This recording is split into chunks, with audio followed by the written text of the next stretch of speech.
पर PMA report जो मेरे बेटे की जो पोस्टमार्टम रिपोर्ट आई हुई है उसमें साफ साफ स्पष्ट लिखा गया है कि उसकी जो है गला दबा करके जो है हत्या की गई है। बहुत ही बेरहमी से उस मासूम को जो है मौत के घाट उतारा गया है एज पर पीएमए रिपोर्ट। तो मैं तो बस यही गुहार है कि उसे जल्द से जल्द इंसाफ मिले और ऐसे दरिंदों को कम से कम फांसी की सजा मिले। जी देखिए, ये तंत्र मंत्र का मामला नहीं है, क्योंकि जैसे कि मैं पहले भी आपको बता चुका हूँ, अब मेरा बेटा मान लो तंत्र मंत्र होता है या कुछ भी हो रहा है, इस समय पीक बीक में चल रहा है, ठीक है।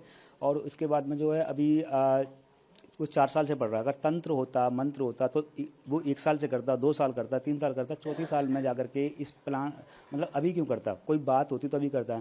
एज पर पीएमए रिपोर्ट जो मेरे बेटे की जो पोस्टमार्टम रिपोर्ट आई हुई है उसमें साफ साफ स्पष्ट लिखा गया है कि उसकी जो है गला दबा करके जो है हत्या की गई है और उसका मुंह भी दबा गया है। तो मतलब बहुत ही बेरहमी से उस मासूम को जो है मौत के घाट उतारा गया है as per PMA report.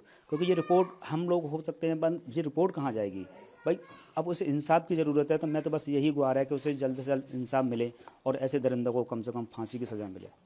PM report में क्या बताया गया? पीएम जी देखिए, पीएम रिपोर्ट में बताया गया है कि उसको जो है गले पे जो है जो निशान पाए गए हैं और उसका गला दबा करके जो है बहुत बेरहमी से उसकी जो है मृत्यु की गई है और उसकी गले की जो है हड्डी टूट गई है। इस तरीके से उसको जो है पकड़ा गया है, इस तरीके से जो है उसकी हत्या की गई है। क्या गुनाह था उस मासूम का जो उसको इस तरीके से, इस दरिंदगी से उसके मौत के घाट उतारा गया है? जो वहाँ टीचर हैं, जो वहाँ स्टाफ है, तो ये पुलिस क्यों हमें बताया जाए कि इस तरीके से क्यों उसे मौत के घाट उतारा गया? कोई तो कारण होगा। उस मासूम बच्चे की क्या गुनाह था, क्या गलती थी उस मासूम की जो आज इस दुनिया में नहीं।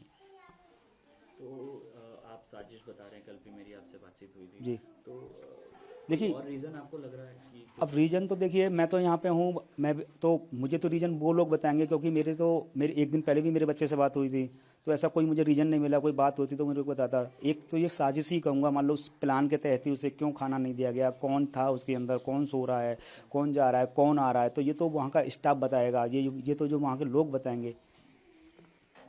तो उन लोगों ने एक साजिश के तहत ही मतलब जो प्लान किया गया, वो तो लोग हैं ही हैं, इसमें जाने और कितने लोग हैं, कौन लोग हैं, तो जो उन लोगों को जो है। अच्छा, आपकी एफआईआर में पढ़ रहा था, आपने उसमें ये बताया कि जब आपने उसको पकड़ा दिनेश को, तो उसने बोला कि 4 से 5 लोगों ने। जी हाँ, देखिए, जब वो पकड़ा गया था तो वो जो है उस समय नशे में था, तो उसने यही बताया कि मेरे से गलती हो गई है और ये हम 4-5 लोगों ने, जैसे भी जो मैं पहले ही बता चुका हूँ, वही वाली बात है। क्या बोला था उसने आपको? उसने मेरे से बोला कि गलती हो गई है मेरे से। तो उस वक्त उसने माना था कि 4-5 लोगों ने गलत दबाया? जी हाँ, वो तो मान के गया है, पूरा मान के गया है। और उसके बाद ही ये रिपोर्ट आई हुई है, ये मेडिकल जो है रिपोर्ट आई हुई है, उसमें भी साफ स्पष्ट आया गया है कि जो है इसकी गला दबा करके बहुत ही बेरहमी से इसकी जो है हत्या। तो उस वक्त उसने नाम वाम नहीं बताया? देखिए, उस समय फिर उससे बात, कौन उसे ले गया, पुलिस कहाँ ले गई, कौन ले गया, उसके बाद मेरी ना तो उससे कोई बात हुई है, ना ही कोई वार्तालाप हुआ, ना ही उससे मेरी कोई चर्चा हुई उसके बाद में। जी।